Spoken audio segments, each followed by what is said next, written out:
Heat up the leftovers. Someone like you only deserves what's left behind. Heat up the leftovers. Someone like you only deserves what's left behind. That sentence hit my ears like a slap in the middle of the night. I stood frozen in the dim kitchen, my hands trembling with humiliation.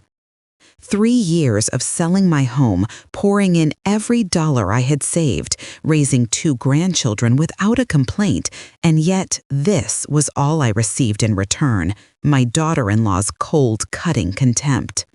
I looked at the container of leftovers she pushed toward me, then at myself, a dark-skinned woman in her 60s who had given everything she had to a family that no longer saw her as their own. And in that moment, in that silent kitchen, something inside my heart went completely still. I knew tonight would not end like every other night. Thank you for staying and listening to my story. Let me know which state you're watching this from in the comments below. My name is Evelyn Carter, a 63-year-old Black woman from the American South, and once a nurse for nearly 4 decades. I have spent my entire life taking care of others, from strangers in hospital beds to the very family I loved more than myself. But I never imagined that at the end of my life, I would be living like a shadow in the very house I helped pay for. Not by choice, but because of one decision I thought was made from love, selling my own home so my son Marcus and his family could have something bigger. I always believed sacrifice was the way to keep a family together. But that night, what I received in return shattered me completely. The kitchen always looked colder at night, lit by a single yellow bulb that made the room feel lonelier than it already was. I stood by the sink washing the dishes everyone had used at dinner, even though I hadn't been allowed to sit at the table with them. I had gotten used to it, too used to it. Sometimes I almost forgot that there was a time when I had a seat at a family table, when Marcus asked about my day, when my grandchildren hugged me before bed. Those things had slowly faded the longer I lived under the same roof as my daughter-in-law, Vanessa Reed. Vanessa is the kind of woman whose words alone can make you feel smaller than dust. Young, beautiful, ambitious, sharp as a blade, with a smile that hid 1,000 tiny knives. I tried to love her like my own daughter for Marcus's sake, but from the day I moved in, her coldness was unmistakable. She didn't yell or throw tantrums. No, Vanessa preferred the delicate cruelty of softly spoken sentences that cut far deeper than any scream. One afternoon, while I was folding the kids' clothes, she leaned against the doorway and said with a half smirk, "I'm not here to serve you. You're here to serve me."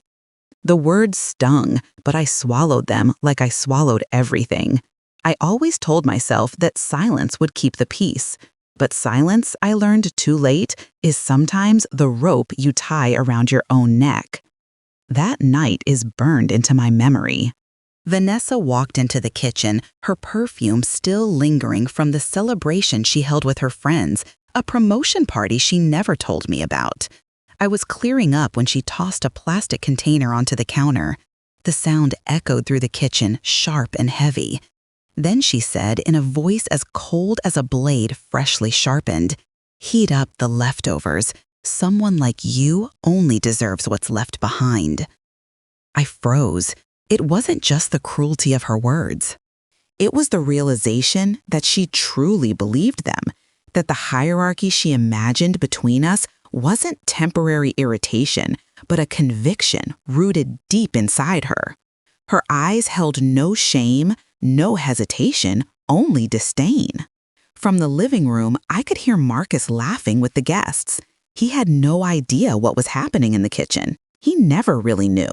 And I, foolish as I was, never wanted him to. I didn't want to break his home, didn't want to place him between his mother and his wife. But now I understood something far more painful. My silence had placed me exactly where Vanessa wanted me, a voiceless servant, a burden she tolerated only because I cleaned, cooked, and kept the house running. I reached for the container. My hand trembled. The yellow light cast a long shadow of me on the floor, a shadow of someone who had lost the brightness in her life long ago. But in that shadow, for the first time in years, I felt something shift. A tiny spark hidden under layers of endurance and exhaustion flickered to life. I didn't argue. I didn't cry. I didn't break. But inside, something stood up. I realized that if I didn't stand up for myself now, I never would. And as the laughter from the living room spilled into the kitchen, I knew that this night would not end the same way all the others had. Something in me had changed. A seed of departure had been planted, quiet but powerful. And that seed would soon grow into a storm that none of them saw coming. 3 years before the night I stood frozen in that kitchen, everything had begun with a choice born from a mother's love. When Marcus called me, his voice shaking from pressure, debts, and 2 growing children, I didn't think twice. I looked around my old house, the one I'd lived in after Raymond passed, the walls faded with time, the memories floating quietly in every corner. I once imagined I'd grow old there, but when Marcus said he couldn't afford a home for his family, the answer left my mouth before I could even consider it. "You need a home. I can live anywhere," I told him, as if it were the most natural truth. And at the time, I believed it. I sold the house that held more than 30 years of my life, emptied my savings, and paid most of the down payment for Marcus and Vanessa's new home. Marcus tried to stop me, saying it was too much, but Vanessa stayed silent, looking down at the contract, then smiling. Back then, I thought her smile meant gratitude. Now I see it looked more like someone eyeing an unexpected jackpot than a mother-in-law offering the last of her life's security. When the new house was ready, I moved in, just as Marcus had asked. But within weeks, there was a strange heaviness in the air, as if the house had room for everyone except me. Vanessa decorated everything exactly the way she wanted, from the curtains to the dishes, and not once did she ask for my input. Not because she forgot, but because she never saw me as part of the household. After our first dinner in the new home, I carried dishes to the kitchen, and Vanessa followed behind, speaking in a soft, casual tone, sharpened with hidden edges. "Can you eat separately?" she said. "I don't want the kids thinking you get special treatment." I froze, still holding a warm plate, feeling as if someone had physically dragged me away from the family table and placed me in an invisible corner. From that day on, my dinners always happened in the kitchen, behind a closed door. It didn't stop there. Vanessa began doing small things, deliberate, subtle, constant, tiny, dull blades, scraping at me day after day. I found old friends' numbers missing from my phone.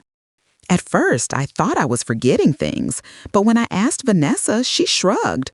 "Those people weren't good for you. I was cleaning things up." She wasn't cleaning anything except the last pieces of my independence. I endured it for Marcus. My boy was always exhausted, working hard, taking care of the kids. He never saw what happened behind his back. Vanessa was careful choosing moments when he wasn't home or when the children were asleep, or times when she could twist things to make me seem overly sensitive. Once, after I finished cleaning the living room, she leaned close to my ear and said quietly, "Don't forget, you're only here because we let you stay." Those words cut deeper than anything I had faced in my entire life. When I looked into her eyes, I didn't see respect for a mother, an elder, or even a human being. Marcus occasionally noticed I looked tired, and sometimes he asked if I was all right. I would always smile and say I was just worn out. But one day, when I gently mentioned that Vanessa seemed stressed, Vanessa stepped into the hallway, blocking Marcus with her body, her voice slow and blade sharp. "If you defend your mother again, I will take the kids and leave." I stood in the kitchen doorway, hearing every word, hearing those syllables like glass shattering at my feet. I saw Marcus freeze, his hands trembling, unable to reply, and that was when I understood I had become the weight that trapped my son. 3 years passed like that. Day after day, the house drained pieces of me. I became a woman living inside a home she helped pay for, yet not allowed to sit at the dinner table, not allowed a voice, not allowed to feel anything.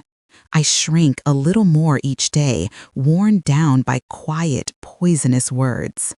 I had believed staying silent would keep the peace, but my silence only made me disappear. Everything built up to the night Vanessa tossed that container of leftovers onto the counter.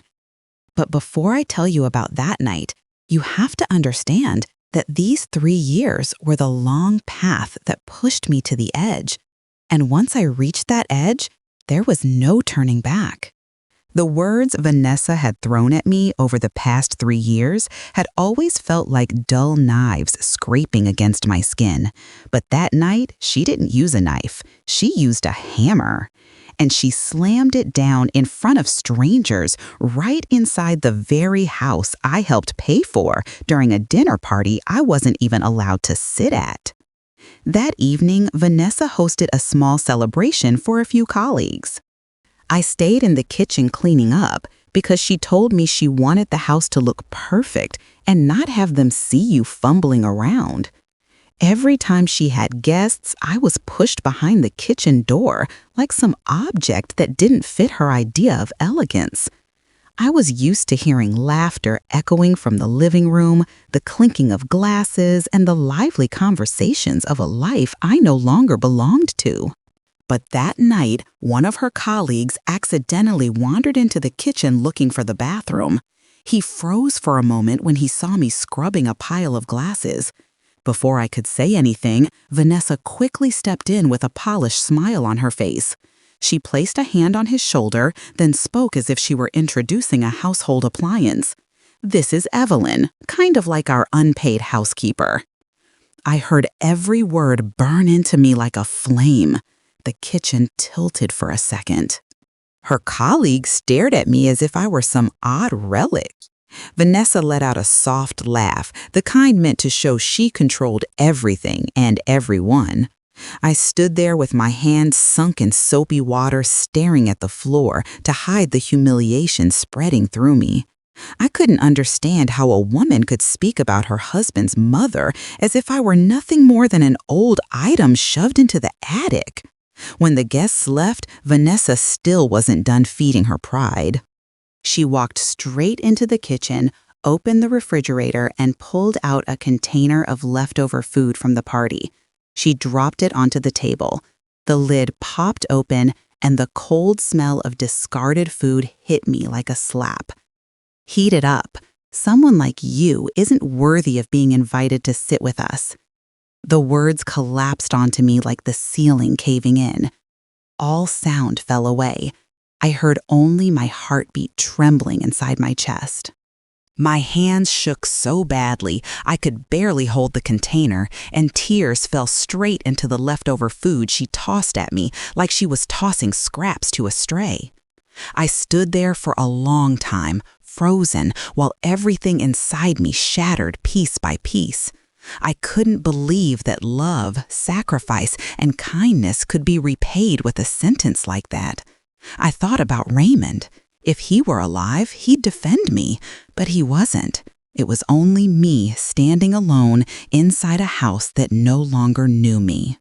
As Vanessa walked upstairs, the sound of her high heels echoed through the hallway, like someone hammering shut the last coffin nail on my remaining dignity. I carried the container to the counter, the dim yellow light above me casting a long shadow across the floor. In that moment, I felt like I was staring at the last remnants of myself, a woman who had slowly faded into a ghost. I set the container down, breathed deeply, and for the first time in years, I didn't feel weak standing alone. I'm leaving this house, and I'll let them drown in their own cruelty. I whispered it, But my voice didn't tremble. It sounded different. There was fire in it, a small, stubborn flame that only women who have been mistreated for far too long can ignite. I looked around the kitchen, the clean walls I had wiped hundreds of times, the dining table I was never allowed to sit at, the sparkling glasses I washed daily but never drank from. Every corner was proof of the 3 years I had lived as a servant, not as a mother.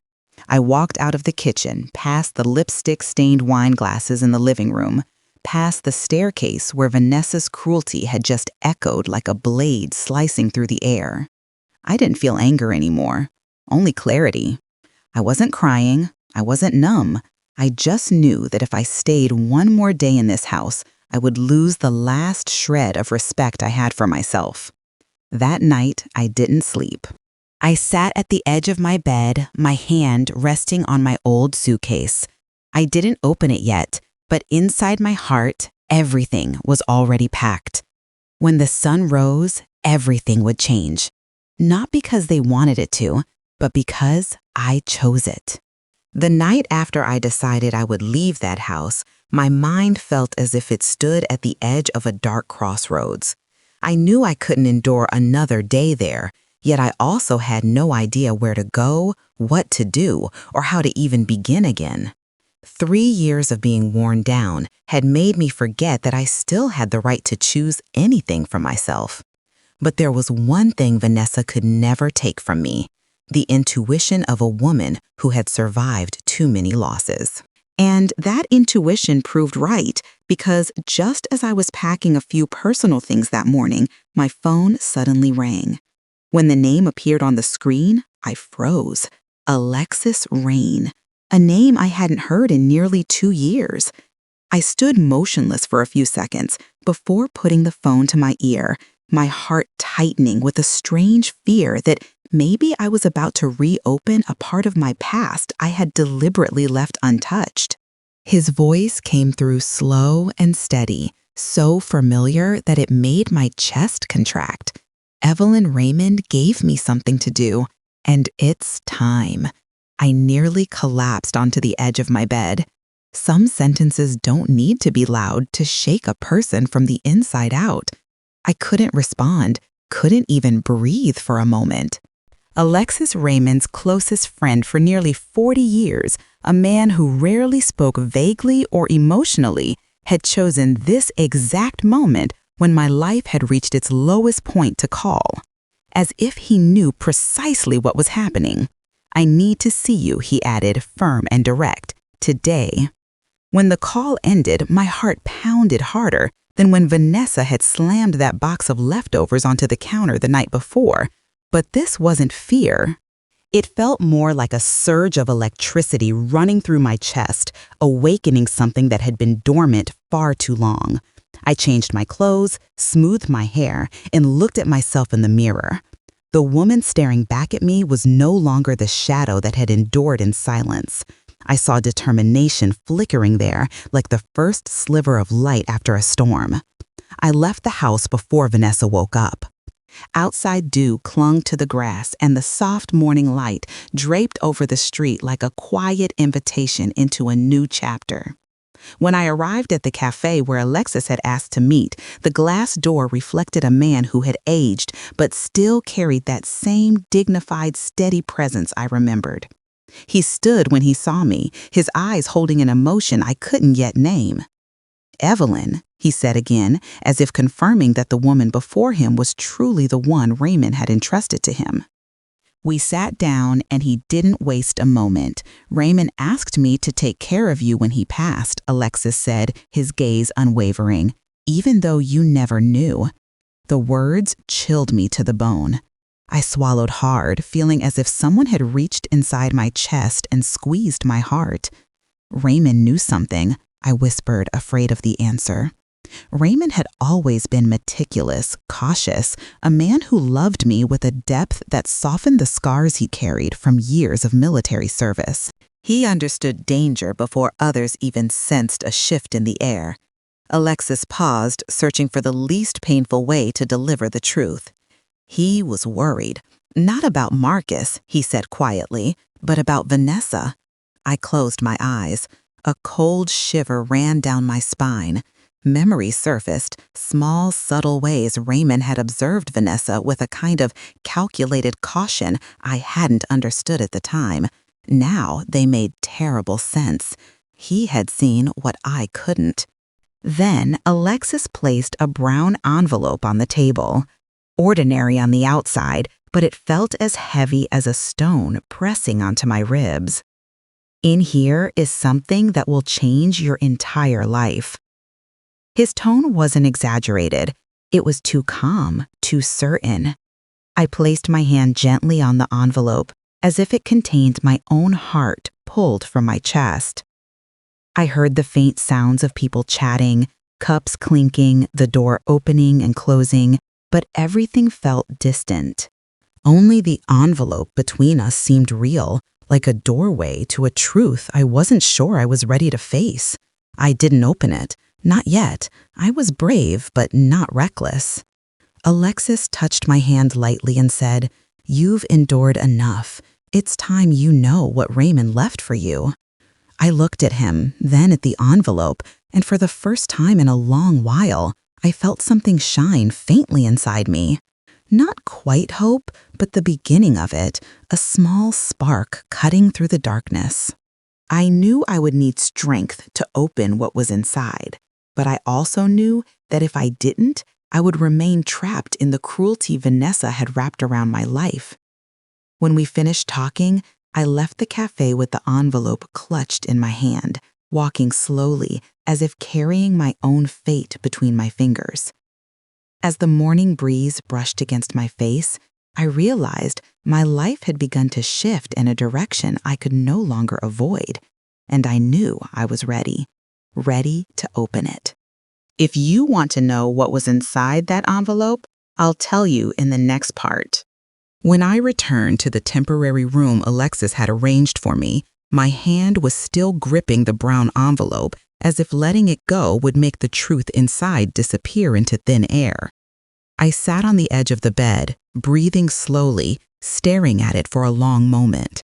After everything I had endured over the years, all the humiliation, and the words sharp enough to bleed a heart dry, I never imagined Raymond had left something behind for me. I trembled, not out of fear, but because I felt as if I were standing at the edge of a new world, one Vanessa had never imagined she would have to face. I opened the envelope. Inside were stacks of documents, neatly arranged, still carrying the faint impression of Raymond's hands. At the center was a copy of the deed to the house I had lived in for the past 3 years. My vision blurred for a moment, my heartbeat crashing so loudly I had to press my hand to my chest. Alexis sat across from me watching quietly, as though waiting for the moment I understood everything. He spoke calmly. "That house belongs to you, 100%. I could barely find my voice. "Alexis, how is this possible?" My words fell out like a whisper. Part of me still believed this had to be the kind of illusion people create when they're desperate to soften their pain. But the document was right there, real, legal bearing, Raymond's signature at the bottom. Alexis gently pushed the stack of papers closer. Raymond transferred everything 5 years ago. He didn't trust Vanessa. He was worried from the start, worried about the way she talked, the way she looked at you. I held the papers tightly, feeling a sharp ache in my chest. Raymond had seen what I refused to acknowledge. Among the legal papers, Alexis pulled out a set of bank statements. "This," he said, his tone tightening, "is something else you need to know." He flipped through the pages, each line exposing truths Vanessa had hidden under layers of manipulation. Money withdrawn from my accounts, transactions I never approved. Vanessa had used that money to buy luxury handbags, pay for her nose job, make deposits for beauty treatments, and fund elaborate parties.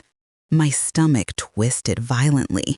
In 3 years, I hadn't even bought myself a new pair of shoes. I saved my money for medicine, for occasional gifts for the grandchildren. Yet the woman who told me I lived here out of their kindness had been spending my money as if it were hers. Alexis's eyes burned with anger, his voice low and steady. They didn't just disrespect you, they stole from you. The words hit me with the weight of a lifetime. I felt myself detach, as if my soul stepped outside my body to watch me from afar. 3 years. 3 years of swallowing every insult, every dismissive glance, every command delivered like I was nothing. I believed I was living in their home out of gratitude, and yet, all along, I was the one who owned it. Before I could regain my breath, Alexis pulled out another slip of paper, a printed text message. He hesitated, as though knowing this would be the blow that struck deepest.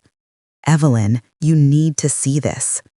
The message was short, simple, painfully honest. "Uncle, Grandma's being treated badly. Please help her." It was from Sarah, my eldest granddaughter. The child who hugged me every night, who looked at me with sad eyes I thought were simply childhood tiredness. But now I saw clearly that sadness was worry. Worry for me, for the grandmother who was being humiliated daily in her own home. My hand flew to my mouth to hold in a sob. Everything I suffered was never just mine. It had seeped into the heart of a little girl who loved me. Sarah had seen it all. She had watched in silence, and she had sent a plea for help on my behalf. A wave of pain washed over me, then another, until it felt like the tide inside me was rising with unstoppable force. The betrayal, the humiliation, the loneliness, they all converged into something new, something sharper, something alive. This wasn't quiet pain anymore. This was a roar. I looked at Alexis, breath shaking, but my eyes clearer than they had been in years. I know what I have to do. And in that moment, I was no longer sinking. I was standing up. I left the cafe that day with the brown envelope pressed tightly against my chest, as if holding it close meant protecting this new heart of mine. A heart that no longer trembled from fear, but now beat with a steady rising strength because of the truth I had just been given. When I returned to the small temporary room Alexis had arranged for me, I sat at the little table and opened my old phone. I knew exactly what I needed to do next. Not to get revenge, but to finally show myself that I was no longer the silent woman suffering under someone else's roof. I opened the voice recorder. My hands shook slightly, but my mind was clearer than ever. Over the years, Vanessa had said countless cruel things, each one like a sharp blade. But there was one sentence I would never forget, one that revealed exactly who she truly was. I needed it recorded, not to hurt her, but so Marcus could finally see the truth. I walked into the kitchen, the place where Vanessa often lingered with her phone. Once, she stood by the door talking to a friend, thinking I couldn't hear. She said it in a tone so cold, it felt like she was tossing an old object into the trash. When she gets too old, just dump her in a nursing home. That sentence had stabbed into me like a rusted nail. But today, I took it back. I placed it into the recording, letting it become undeniable proof of her cruelty. I recorded more her commands, her insults, her whispered threats, spoken only when Marcus wasn't home. Every sound collected quietly in my phone, like hidden knives waiting for their moment. When I finished, I began packing my things. Not much, because Vanessa had made sure I owned almost nothing in that house. I opened my closet, pulled out my old suitcase, and set inside a few simple clothes, things that belonged to me long before I stepped into that place. As I looked around the room, every corner reminded me of the nights I cried in silence. Every wall seemed stained with tears, shed by a woman who no longer had the strength to defend herself. I will take only what belongs to me and leave them with emptiness. I whispered this to myself, and it echoed across the room like a declaration. I didn't need to take anything from them. The truth alone would strip them of all the comfort they thought they controlled. I closed the suitcase and set it near the door. Then I sat down to write. The moment the pen touched the paper, my hand trembled, but I knew exactly what message I had to leave behind. Sharp, simple, and undeniable. Tomorrow, meet me with a lawyer. This is my house, not yours. No explanations, no pleading. Just a plain truth Vanessa never imagined would come knocking at her door. That letter would make her stumble, would shake Marcus awake, would force that entire household to face the one thing they had refused to see, the power of the woman they had treated like nothing. I placed the letter on the dining table, the same table Vanessa never let me sit at. She once pointed to the chairs and told me that place wasn't for someone like you. Now my letter sat right in the center because it was time they saw me, even when I wasn't standing there. When night fell, I dragged my suitcase quietly to the back door. I didn't want to wake anyone, not out of fear, but because I wanted them to wake up in a house empty of the woman who kept it standing. I wanted them to feel the silence they had forced onto me for years. I stepped outside. The night air wrapped around my shoulders, cold but strangely comforting. Inside my chest, something warm flickered, a warmth belonging to someone who has finally walked out of the fire and survived. I didn't look back at the house behind me. There was no need. I knew that in a few hours, Vanessa would walk downstairs, see the letter, and watch the world she built on arrogance begin to crack. I walked toward Alexis's car, waiting at the end of the street. He looked at me, his eyes not questioning, just acknowledging that I was ready. I nodded. The darkness swallowed the road ahead, but for the first time in years, I didn't feel lost.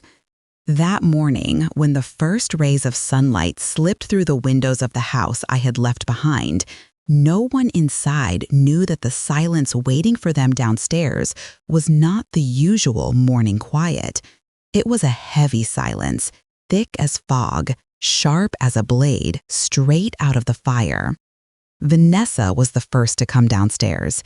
She always woke earlier than Marcus because she needed time to put on her makeup before presenting her perfect facade to the world. But the moment she stepped off the last stair and saw how strangely empty the house felt, her footsteps faltered.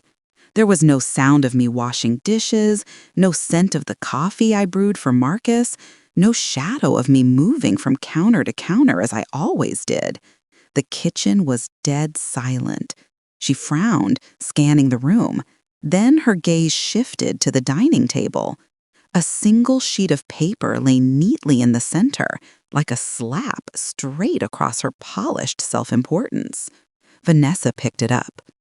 Just a few words, but enough to drain the blood from her face. Tomorrow, meet me with my lawyer. This is my house, not yours. Her breath hitched, as if the letter itself had wrapped its fingers around her throat. At that moment, Marcus came downstairs, still drowsy, unaware of the devastation awaiting him. "Vanessa, what's going on?" She didn't answer. She just threw the paper at him. Marcus caught it, read slowly, and his shoulders collapsed as if someone had kicked the ground out from under him. His voice cracked. Mom really left. All the years he had let me suffer in silence, all the words I swallowed, every moment I pretended not to hurt, they all crashed into Marcus at once, suffocating him. He looked around the house as if by staring hard enough, I might step out from behind a corner. But I wasn't there. No footsteps. No warmth, only emptiness. While Marcus tried to steady himself, Vanessa tore open the drawer beside the kitchen counter. Inside were the documents Alexis had instructed me to place back where they belonged before I left. She yanked out a thick stack of papers and flipped through them. When she saw my name on the deed, she screamed as if someone had poured boiling water over her. No, this can't be. This house is mine. Her shriek sliced through the whole first floor, shrill and sharp, like the breaking point of someone who suddenly realizes the world no longer bends to her will. At that exact moment, the front door opened. Alexis stepped inside, calm, unhurried, yet the air tightened the second he entered. Vanessa stared at him with a mix of rage and desperation, as if he were the one who had dismantled the empire she thought she controlled. Alexis answered steadily, voice low but cutting enough to make Vanessa stumble back a step. No, it was never yours. The kitchen sank into a thick silence, and for the first time, Marcus didn't defend his wife. He just stared at the floor, lips trembling, realizing how many times he had chosen silence instead of standing up for me. Just as the adults stood frozen in the wreckage of truth, the children ran downstairs. Sarah clutched her old teddy bear, hair messy, eyes confused.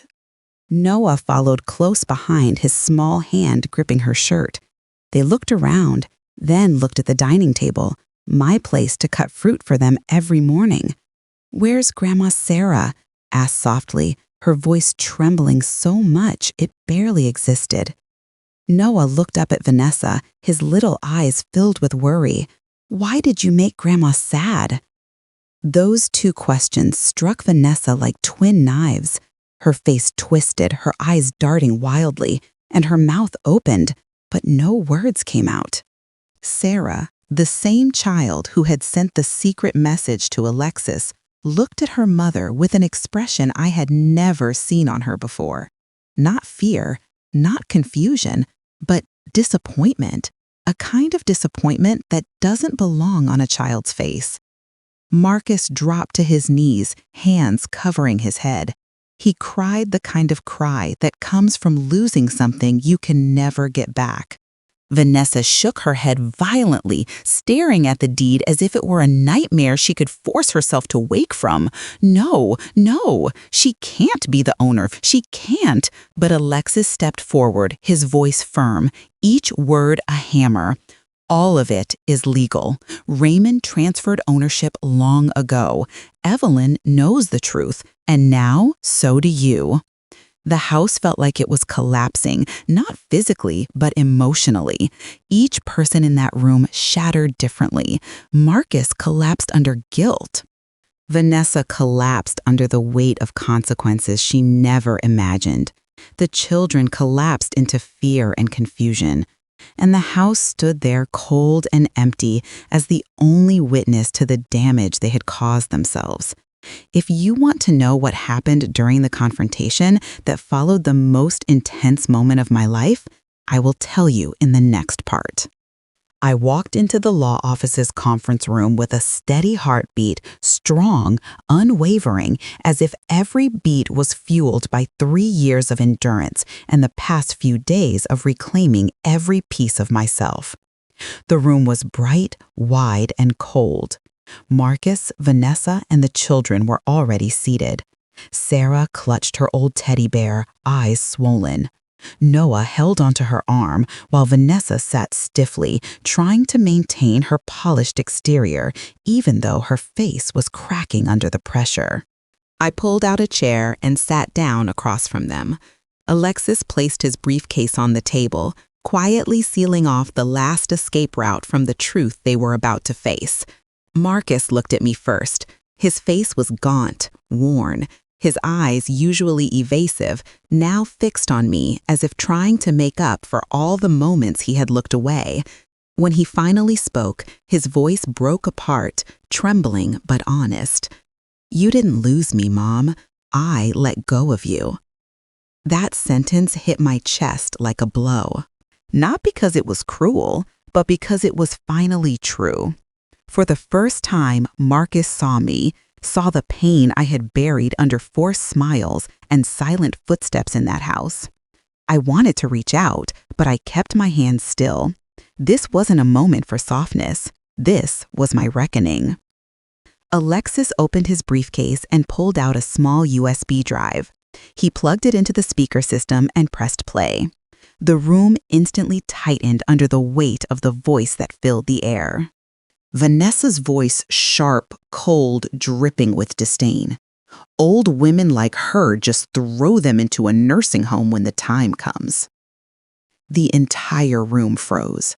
Marcus turned to his wife, horror and heartbreak replacing every trace of love.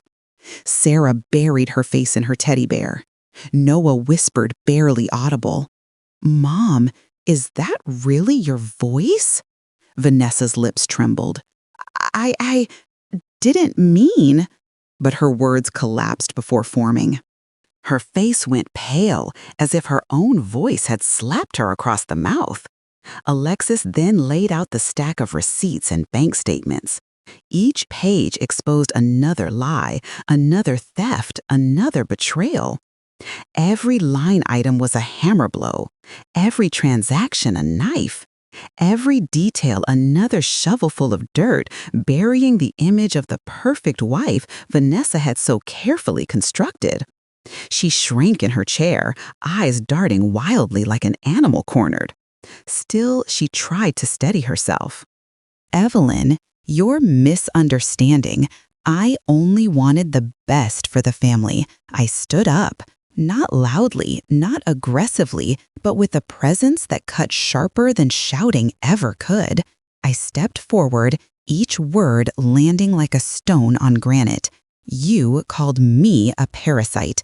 Then tell me, Vanessa, who has been living off whose money?" Silence detonated across the room. Alexis paused his presentation. Marcus couldn't breathe. Vanessa covered her face, but nothing could hide the truth now. I continued, my voice low, clear, and edged like the very blades her insults had carved into me for years. "You used the money from the house I sold to buy designer bags, pay for your nose job, host your parties.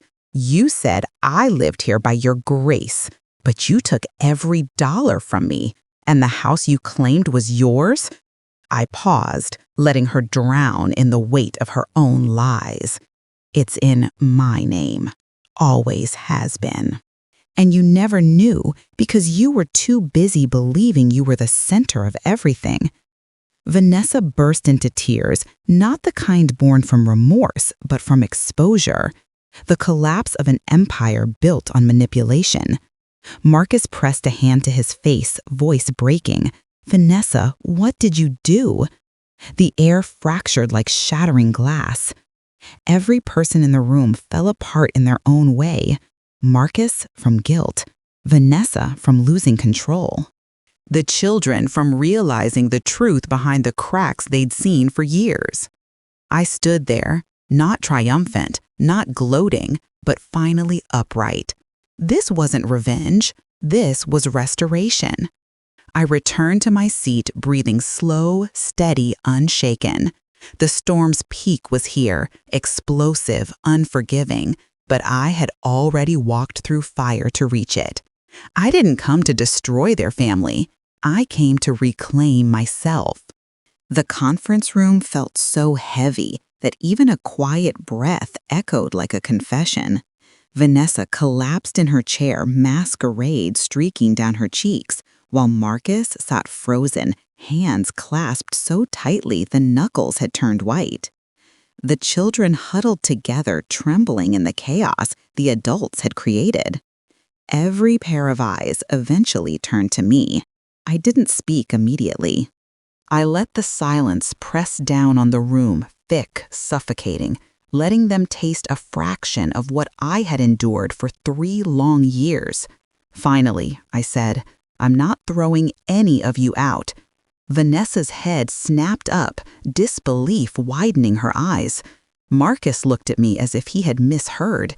Even Alexis leaned back slightly, curious where I was heading.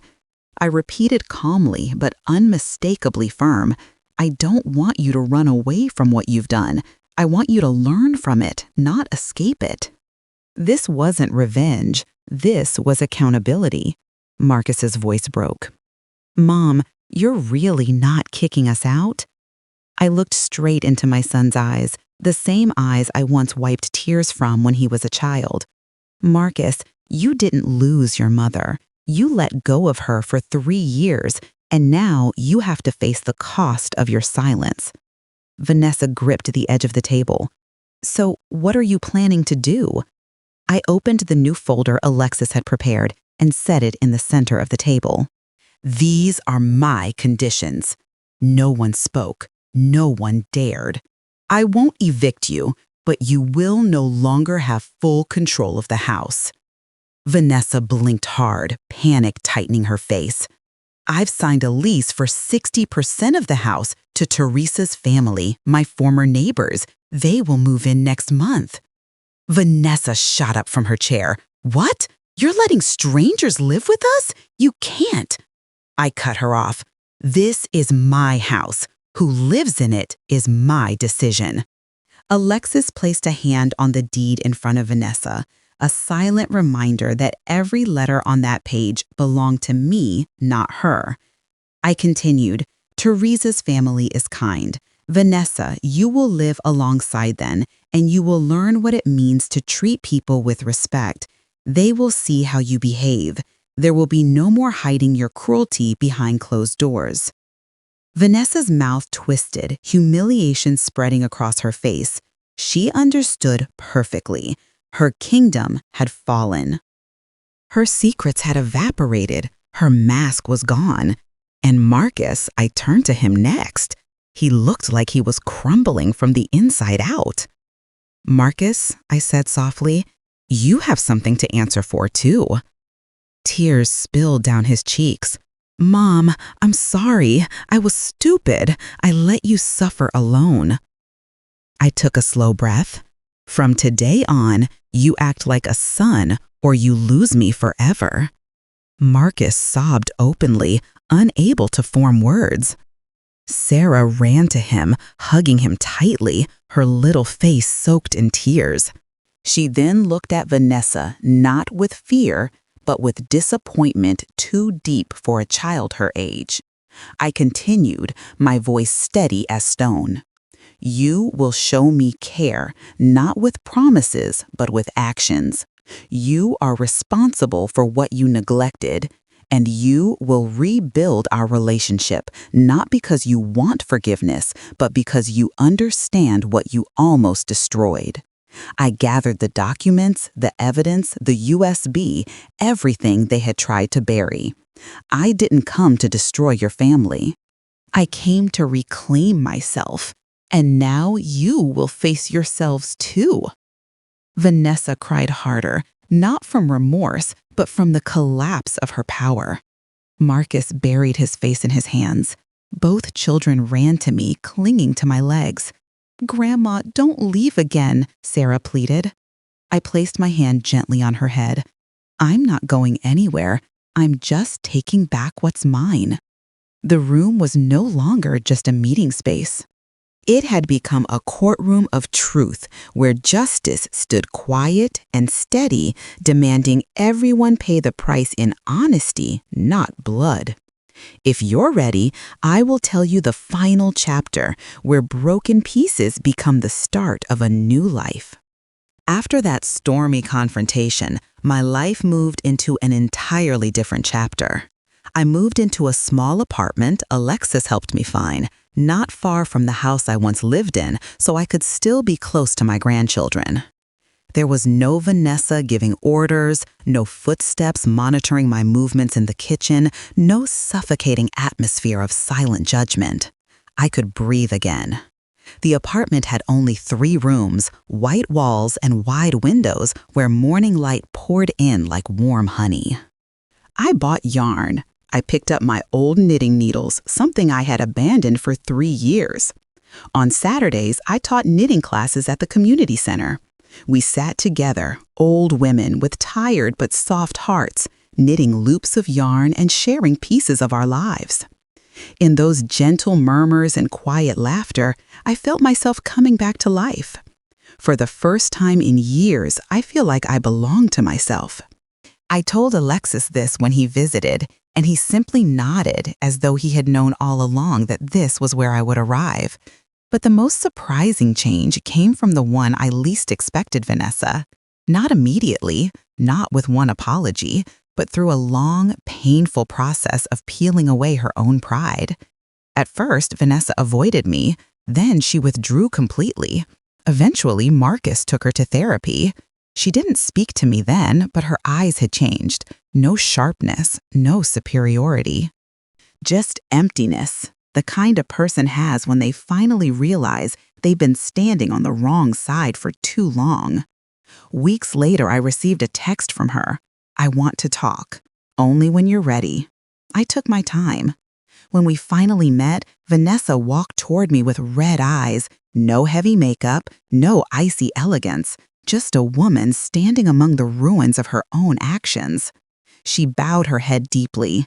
I became the very thing I hated. I will fix it. No excuses, no twisting of truth. Just that one sentence, but her voice told me everything. She had finally hit bottom, and bottom is the only place people can push off from to rise. I didn't hug her, I didn't immediately forgive her, but I opened my heart enough to say, change, not for me, for the children. And she did, slowly, painfully, honestly. She attended therapy, cooked dinner for the kids every night, listened to Marcus instead of controlling him, apologized to me again, each time more sincerely than the last. I still carried scars, but I could feel a small seed of goodness sprouting inside her, slowly but undeniably real. Marcus changed even faster. He visited me each week, fixing my balcony railings, bringing dinners, showing up with the kids like two little sons. He often held my hand for a long time, as if afraid I would disappear again if he let go. But Sarah, that little girl, surprised me most. One afternoon, she ran into my apartment holding a folded drawing. She opened it carefully in front of me. It was a picture of me. Next to me was a small house glowing with warm light. In front of it, 2 children hugged me tightly. At the top, in her shaky handwriting, she wrote, "Grandma is the bravest person. She knows when to leave and when to come back." I pulled Sarah into my arms and tears fell onto her soft hair. Tears of healing, not sorrow. In that moment, I realized every pain I endured had a purpose. I left to find myself. I returned to teach them compassion. I didn't win over anyone else. I won over the version of me who once stayed silent, afraid, and unsure of her worth. Now, in this sunlit apartment with knitting needles in my hand and my grandchildren's laughter echoing around me, I know one thing for sure. Life can shatter you, but if you're brave enough, you can rebuild stronger, softer, and more beautifully than before.